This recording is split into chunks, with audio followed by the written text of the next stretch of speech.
사도 바울은 이 에베소서를 쓰는 그 현재적으로 로마의 감옥에 투옥되어 있었습니다.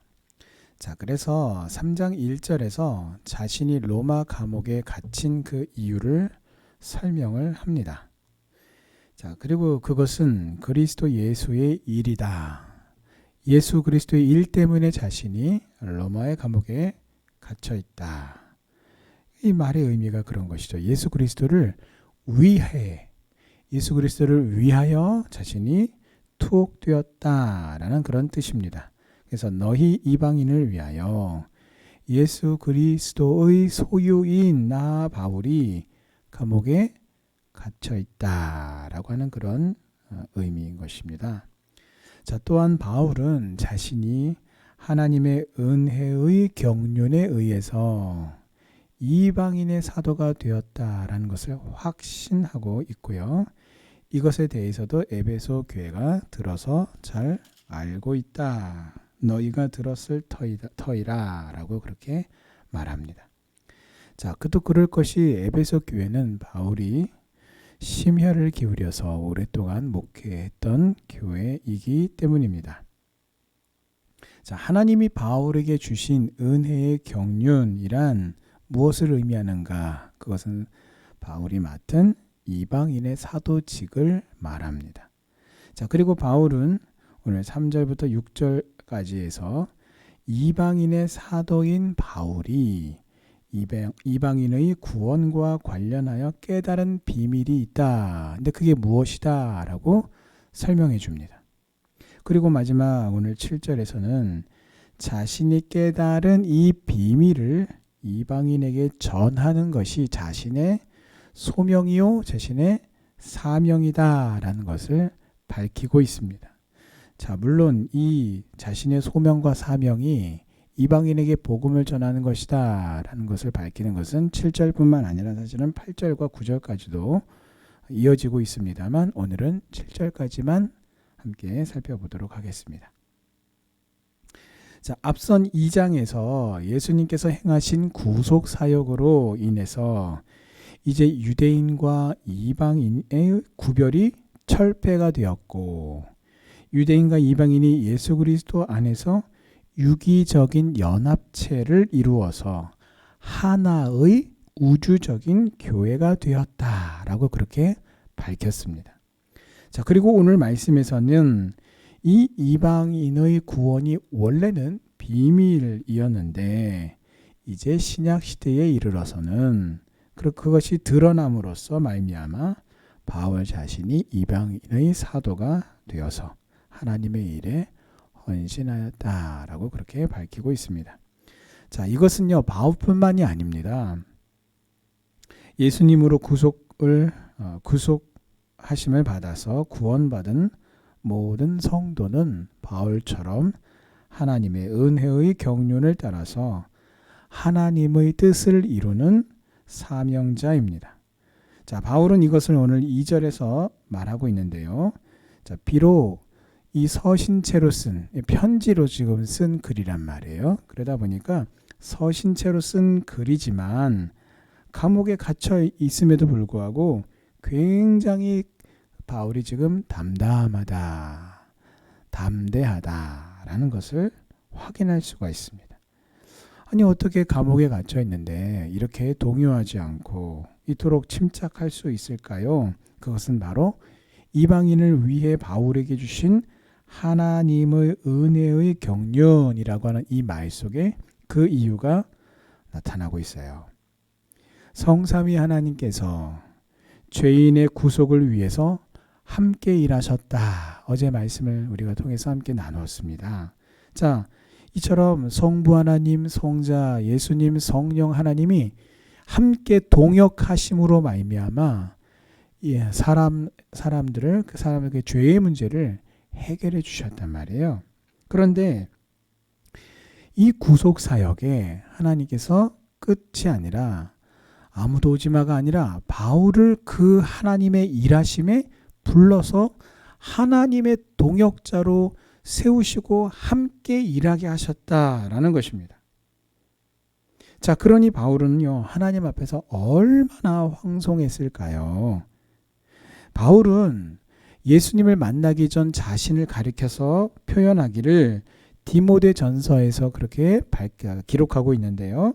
내가 전에는 회방자요, 핍박자요, 포행자이었으나 죄인 중에 내가 괴순이라 라고 그렇게 자신을 소개합니다. 얼마나 수많은 성도들이 바울의 손 아래에서 죽음을 당하고 고초를 당하고 또 얼마나 많은 사람들이 그렇게 잡혀가서 그런 고초 가운데에 나 이제 예수를 믿지 않겠습니다라고 신앙을 버렸는지 몰라요. 너 죽을래 예수 믿을래 라고 할 때 수많은 사람들이 죽는 것보다는 예수님 안 믿는 게 낫겠죠 하고 신앙을 떠났단 말입니다. 자, 그런데 예수님께서 그런 그를 어떻게 해요? 구원하셨어요. 그리고 하나님의 그 일을 위한 복음 전파자로 유대인들이 십자가에 매달려 죽인 그 예수 그리스도가 우리의 구주이시다. 우리의 죄의 문제를 해결해 주신 메시아시다. 라고 하는 이 복음의 전파자로 감히 이 바울을 동역자로 하나님이 부르시고 세우셨으니 얼마나 감사하고 얼마나 몸둘 바를 몰랐을까요? 그런데 이 은혜가 사도 바울에게만 향한 것이 아니라 바로 성도인 나를 위한 것이기도 합니다.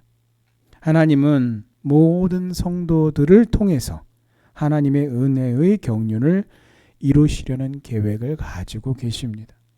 이 소명의식을 분명히 갖고 하나님의 동역자로서 여러분 믿음으로 쓰임받는 우리 성도님들 다 되시기를 주님의 이름으로 축원합니다.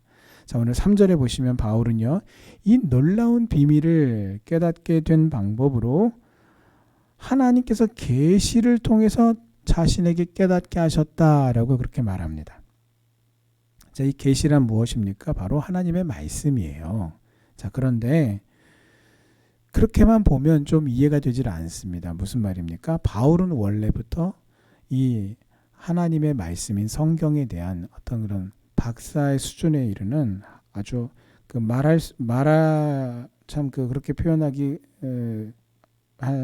하나님의 말씀에 관한 한 모르는 것이 없다라고 말할 정도의 학식을 갖춘 사람이었단 말이에요. 자, 그러므로 하나님의 은혜의 경륜을 깨닫는 것은 단지 하나님의 말씀을 좀 더 많이 알고 있느냐, 적게 알고 있느냐, 아예 모르느냐, 여기에 이것에 따라서 결정되는 게 아니다라는 것을 알 수 있습니다. 그렇게 따지면 바울은요, 가장 많은 하나님의 계시를 받아야 될 사람 중에 한 사람이에요. 왜냐하면 이 말씀에 관한 한 박사이기 때문입니다.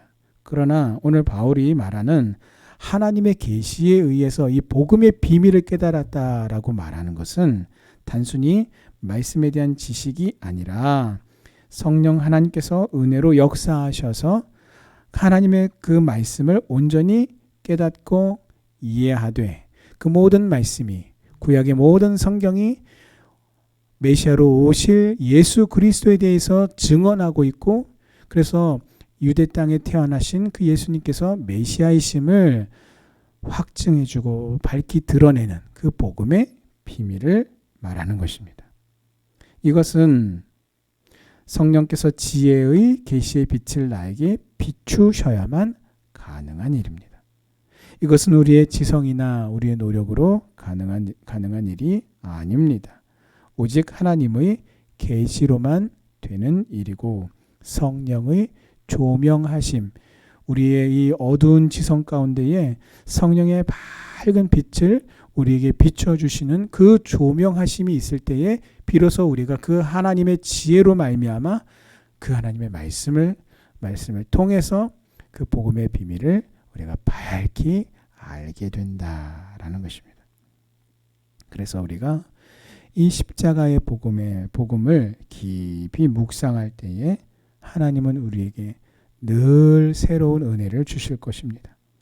복음의 비밀을 알면 알수록 더욱더 복음 전파에 더 큰 힘과 더 강력한 동기를 가지고 또 열정을 가지며 예수 그리스도의 심장으로 영혼들을 사랑으로 품을 수가 있게 되는 것입니다. 자, 오늘 7절에서 바울은요, 죄인 중에 괴수였던 자신을 하나님의 일꾼으로 복음을 위한, 특히 또 이방인들을 향한 그 복음을 위한 하나님의 일꾼으로 만드신 하나님의 일하심에 대해서 말합니다. 혹자는 세상에 여러분, 우리가 간증 집회에서 그 간증을 들을 때 놀라는 이유가 있습니다. 세상에 사람이 어쩌면 저렇게 180도가 달라질 수가 있어? 그것도 한순간에, 그것도 하루아침에. 그러한 여러분 간증을 들을 때 저는 이러한 하나님의 은혜를 경험했습니다. 저는 이러이러한 하나님의 기적의 역사를 경험했습니다. 저는 이러이러한 그 말도 못하는 그 큰 사고 가운데에도 머리털 하나 다치지 않고 이렇게 하나님의 은혜로 살아났습니다.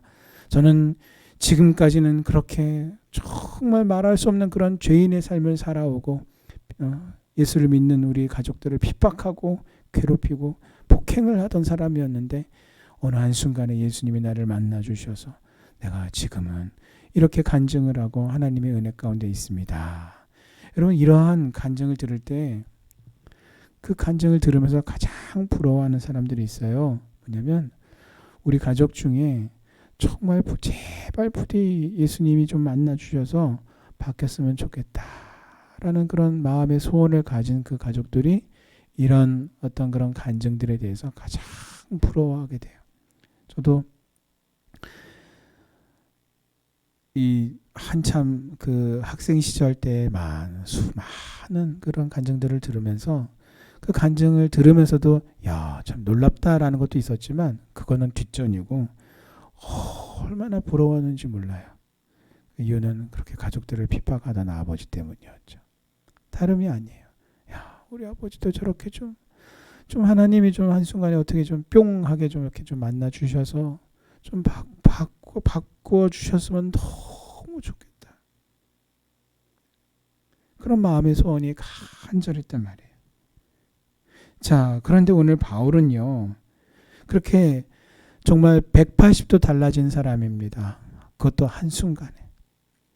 죄인 중에 괴수라고 본인이 스스로 그렇게 소개할 만큼 교회를 핍박하고 교회를 잔멸하고 성도들을 잡아다 가두고 죽이고 이런 일들에 교회를 없이 하는 그 일에 가장 앞장서서 막 그렇게 길길이 뛰던 사람이 어느 한순간에 푹 꼬꾸라져서 예수님을 만나고 그가 이제는 자신의 목숨을 다 내놓고 복음을 위한 일꾼이 되어서 이방인의 사도로서 그가 섬긴다라고 말하면 그 사람 참 대단한 사람이다. 이렇게 말할 사람도 있을 거예요.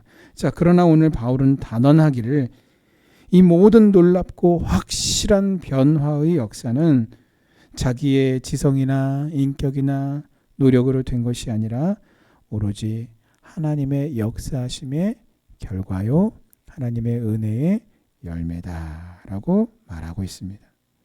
오늘 나의 나 된 것은 내가 그 과정에서 여러 가지의 사건과 일들을 겪고 경험한 것이 그 과정이 분명히 존재합니다. 그러나 그 모든 것은 나를 향하신 하나님의 은혜임을 우리는 고백해야 합니다. 고린도전서 15장 10절에 그러나 내가 나 된 것은 하나님의 은혜로 된 것이니 내게 주신 그의 은혜가 헛되지 아니하여 내가 모든 사도보다 더 많이 수고하였으나 내가 한 것이 아니요 오직 나와 함께 하신 하나님의 은혜로라. 아멘. 여러분, 이 믿음의 고백으로 하나님께 끝없이 찬양을 올려드리며 하나님의 기쁨이 되시고 또 하나님의 자랑이 되시는 우리 성도님들 다 되시기를 주님의 이름으로 축원합니다. 아멘. 기도하시겠습니다.